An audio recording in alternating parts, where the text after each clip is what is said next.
The Long Goodbye is a Raymond Chandler book about Detective Philip Marlowe. But this isn't going to be a book review. This is going to be the review of the Robert Altman 1973 version that stars Elliot Gould as Philip Marlowe. Now, of course, everyone knows how much I love Robert Altman and his things.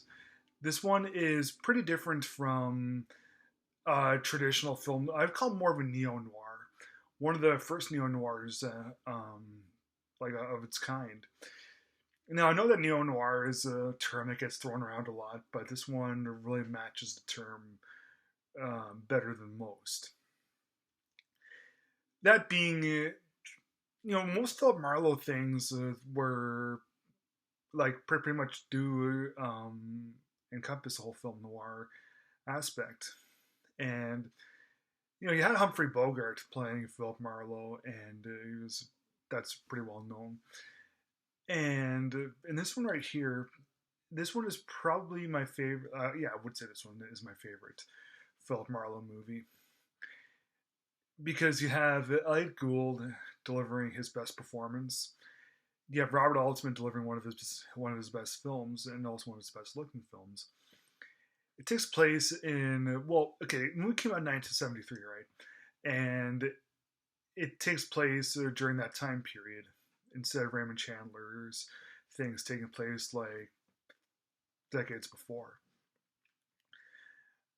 So yeah, it's a pretty bright and colorful movie, and that's one of the big things about it that I liked. So there's quite a little bit to like about this. Um, the yeah, Elliot Gould plays a really wisecracking and funny Philip Marlowe, and he's like the best chill detective that there is.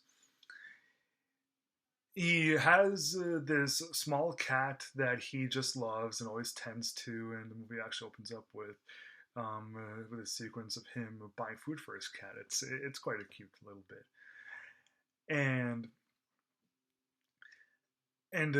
after some time, he gets news that his best friend, whose name's Terry Lennox, has possibly murdered his wife, and then Lennox himself has been pronounced dead. So Marlowe looks into it a little bit and even gets sent to prison because police think that he is withholding evidence. But he gets released after Lennox himself is presumed dead. And so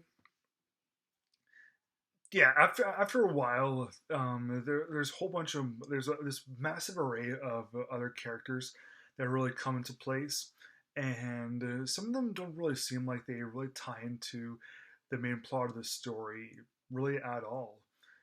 But you have all of these little details that really pinpoint how everything just converges all into one, and you have all these little threads that come together in such mysterious and really fun and enjoyable ways. I just thought it was like very wow, like that's actually really smart stuff there. And yeah, Philip Marlowe learns that his best friend Terry Lennox is really something else. And yeah, the movie's just a lot of fun. Really, the only quibble that I have with this film is Marlowe ends up meeting one of there's this small time gangster who's he's just a little wimp of a guy trying to be all macho and everything when he really is. And Arnold Schwarzenegger is actually one of his goons, and he encounters Marlowe, and the dude breaks a Coca-Cola bottle, like a glass Coca-Cola bottle, on his girlfriend's face, and so she's bleeding all over the place and everything. Yeah, violence against women, I've always been dead set against all that kind of thing. It's a major turnoff for me. That's really the only quibble that I have with this film. Aside from that, this movie is dead on perfect. With well, maybe not dead on perfect, but it's really as perfect as it's gonna get. Um, and okay, just because of that scene really there really stuck out like a sore thumb. I'm sure that if that wasn't in the film, that movie would have been better, and I probably would be calling it better, like maybe Robert Altman's top 3 or 4 films that he's ever done. But the way it stands right now, it is one of Robert Altman's top 10 films. It is a mighty fine film, very enjoyable, and it's also a very smart film too. Aside from that one major quibble, it's a very mighty fine film. Not enough to diminish the overall quality of this, so I'm going to give The Long Goodbye 4 stars.